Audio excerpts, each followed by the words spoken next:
I need to know something. Who was in charge of children's entertainment in the 80s? And more importantly, who hurt them? Because there's no logical explanation for what they did to us. We weren't raised gently as it was. We were emotionally ambushed by TV and movies. You'd sit down with a bowl of cereal thinking, cartoon time. And 90 minutes later, you'd question mortality. What's it all mean? What's the point? This is All Things Gen X, and I'm the Dadbod Veteran, and I am Gen X. That actually makes sense. And today we're unpacking why our childhood movies felt less like entertainment and more like emotional boot camp. All right, let's climb this ladder. If it was animated, it was supposed to be considered safe. If it had dinosaurs, it was definitely safe. And if it had puppets, this was supposed to be maximum safety. That was the rule. More what you call guidelines than actual rules. Or so we thought. Because Gen X childhood cinema had one theme: loss. Relentless, unfiltered loss.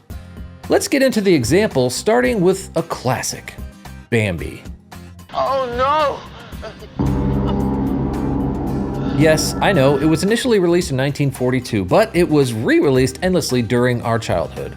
The scenario: you're watching a baby deer learn to walk. The forest is whimsical. The music is soothing. And then, gunshot. Master Bambi! Don't look back! Keep running! Mother is gone. Mother! No villain speech, no dramatic villain face, just snow, silence, and your mother can't be with you anymore. Disney said, let's introduce grief to this generation before they learn long-form math. Not a great plan. That moment taught us something profound. Loss can be random. It doesn't come with warning music. And that hits a kid differently. Now, let's kick it up a notch. The Land Before Time. Produced by Don Bluth and executive produced by Steven Spielberg, a movie juggernaut, which tells you that this was not accidental. Let's set the scene. Littlefoot, a baby dinosaur, tree stars everywhere, adorable little dinosaurs running about. And in the first act, his mother dies, protecting him from Sharptooth, the bad dinosaur. Not off-screen, not implied, but she collapses in front of him, and she gives final words. She tells him to follow the Great Valley, and then she's gone. Littlefoot nudges her body. He tries to wake her up. That wasn't subtle trauma. That was direct trauma. And the wildest part is that this movie was marketed to preschoolers. Preschoolers! We didn't even have coping vocabulary yet. All we had was the question, why is he alone now? All right, let's transition to that first moment where we learned the impact of capitalism. The Transformers. The movie. Let's call it what it was. We showed up ready for robots, but we left with trust issues. Optimus Prime dies 20 minutes in. That's just extraordinary. He turns gray. His eyes fade. And leadership goes to Hot Rod. Hot Rod. We didn't ask for that. The reported reason is that Hasbro wanted to refresh the toy line. They killed our hero for inventory management.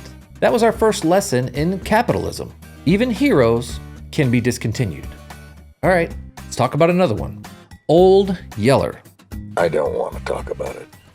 Replayed endlessly on TV during our youth. The story?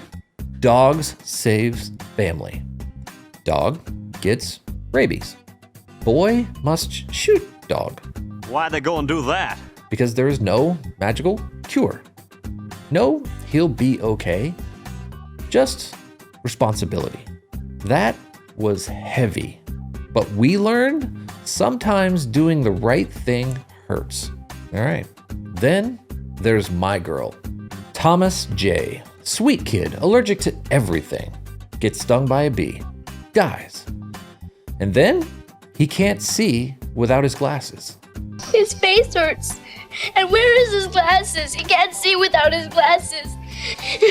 Put his glasses on. That line should come with a warning label, because it wasn't fantasy. It was suburban, normal life. Death in a treehouse. That hit different. It even bled into TV. The show Dinosaurs. A sitcom with puppets and historical catchphrases. The final episode? Environmental collapse. Ice age. Extinction. Long-range forecast, continued snow, darkness, and extreme cold. Nice. The father says, "We did this." And they sit together waiting to freeze. But whatever it is, nobody's gonna leave you. That's right, little guy.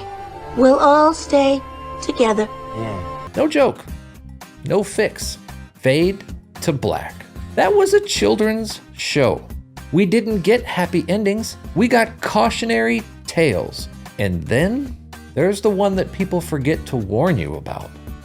Watership Down, rated PG, which tells you something about the rating systems back then. If you don't know what it is, congratulations, you had a gentler childhood.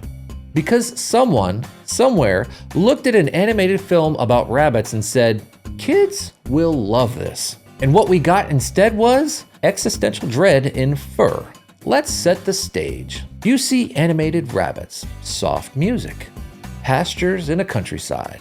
And you're thinking, oh good, a gentle woodland adventure. No. What you got was visions of apocalyptic rabbit prophecy, graphic animated rabbit violence, blood, death, and political authoritarianism. Can you run? I think not. In a cartoon about rabbits. There's a scene where rabbits are trapped in a burrow and it collapses. They're suffocating, panicking, scratching at dirt. You see red. And as a kid, you're sitting there thinking, why is this happening? I thought this was Bugs Bunny with better scenery. But it wasn't funny. It wasn't light. It was heavy. Watership Down wasn't actually written for children. It was based on a 1972 novel by Richard Adams written as a mythology and survival epic. It dealt with leadership, fear, violence, mortality, authoritarian control, and what happens when safety becomes oppression. And the adults of our childhood looked at it and said, animated? Sure, put it on. What made Watership Down uniquely traumatic wasn't just death. It was tone. There was no comedic buffer, no musical relief. No winking at the audience. It treated survival seriously. It treated loss seriously. It treated violence as final. And that hit different for Gen X kids who were just expecting cute woodland nonsense. And here's the wild part. Watership Down wasn't cynical. It was mythic. It was about resilience, community, escaping authoritarianism, building something new. But as a kid, you didn't process the metaphor. You processed, why are the rabbits bleeding? This is what made Gen X childhood movies so unique. They didn't filter themes based on animation style. They assumed if you can understand it, you can handle it. No one asked if we were emotionally ready. They assumed we would adapt. And we did.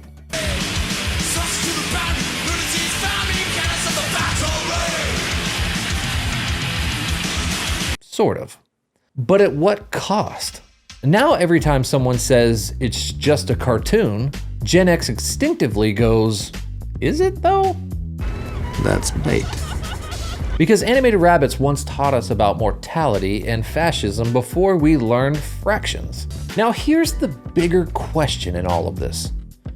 Why? Why were 80s and early 90s films so emotionally brutal? Well, there's several reasons.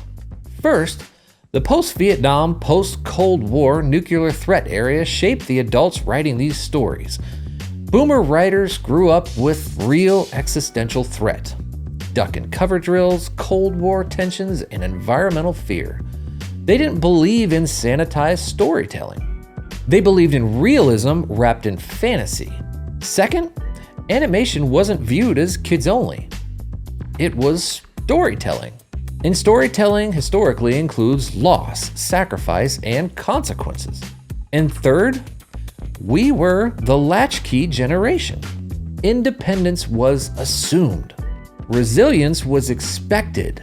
Nobody thought this might emotionally destabilize them. They thought they'll handle it. And we did. Mostly. All right, let's take a moment to pay the bills. Well, we wish we could pay bills with a sponsor. This episode is sponsored by Gen X Trauma Recovery and Animated Grief Processing. They offer Swamp of Sadness desensitization workshops, Optimus Prime closure seminars, Tree Star Reflection guided journals. Their premium package includes a commemorative he can't see without his glasses stress ball. Too bad this is not a real sponsor. But if you're a real brand targeting emotionally self-sufficient adults who laugh instead of cry, this is your demographic.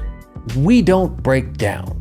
We quote the trauma and move on. Gen X Trauma Recovery. Not real. But if it was, it is deeply necessary. All right, fictional money received from sponsor, let's get back to it. At first, these moments felt devastating. Then, nostalgic. Now, it feels formative. These movies didn't make us fragile. They introduced emotional complexity, permanence, and accountability.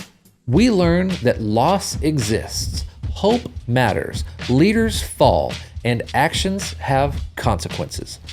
Before algebra. Now, I need you in the comments. What wrecked you? Was it Bambi? Littlefoot? Optimus Prime? Maybe it was Thomas J. How about Old Yeller? The dinosaur extinction finale? The bunnies in Watership Down? Or was it Artax in the Swamp of Sadness? That's it. Which scene still lives rent-free in your head? And here's the real question. Would these movies be made the same way today? Or would they soften the blow? Be honest, because this conversation matters. And if this hits home, subscribe, then hit the bell to get notified of new episodes. Because we're unpacking the unfiltered reality of Gen X childhood. And don't forget to share this with someone who says kids today are too sensitive. Because maybe we were just emotionally trained early. Because we weren't raised on safe stories. We were raised on sacrifice, finality, grief, and responsibility. And somehow we turned that into humor, because that's what Gen X does. We survived the movie, we quoted the trauma, and we kept walking toward the Great Valley. This is all things Gen X. And apparently, we were emotionally forged in fire. We just hide the burn scars better than others.